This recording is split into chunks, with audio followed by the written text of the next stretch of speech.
Before I start putting this on, I wanted to show a side by side. I wish the color was better on this video. It doesn't do it justice. I really like that color I went with.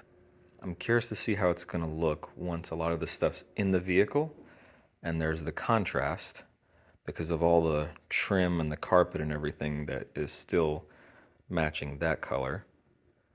And then the seat leather is now going to be a different color. I'm curious to see how the contrast is going to look. But side by side, third row seats, which are generally the ones that are the least worn in a vehicle. A lot of people were asking questions about the texture difference and everything, so let me go through and give you my thoughts here. The grain is definitely different. The grain on the factory leather is a lot smaller grain. Here's the grain on this leather. You see it there. See it in that little shadow. So there's one difference.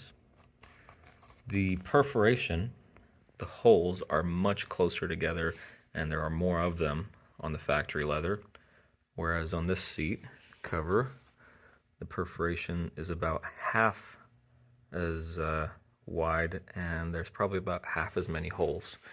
I don't know if that's going to make a difference in the big scheme of things as far as how well they breathe and, you know, on hot days if you're going to get more sweaty and stick to this thing more or not. I'm not sure. But it is different. There's that. There's that. The stitching,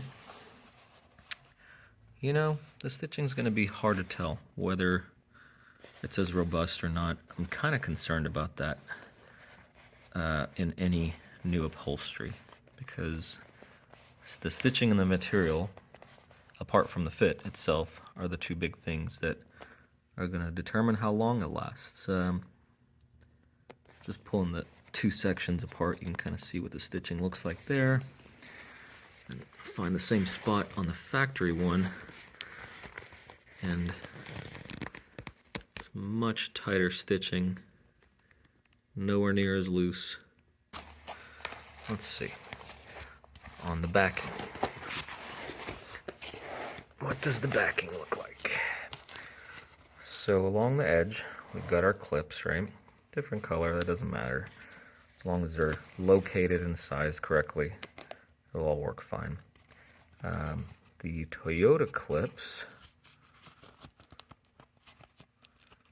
have a lot more stitching in them. You can tell the stitches are closer together. These stitches are further apart.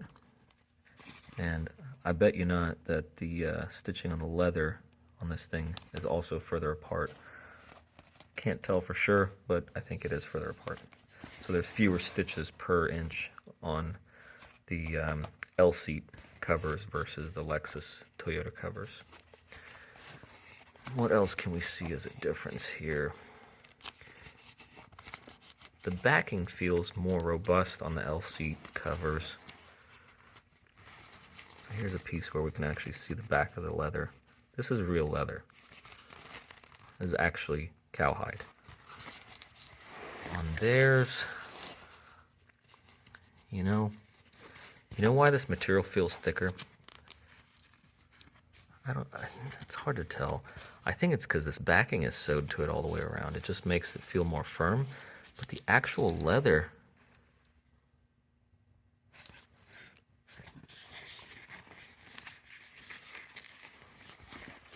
so here's the actual leather on the Lexus, right?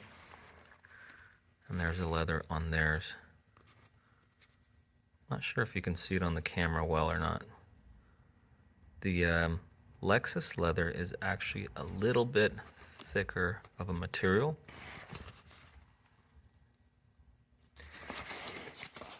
They say this is real leather. I'm not sure. I guess time will tell. If it starts peeling off in chunks, then it's bonded leather. And I hope that's not the case.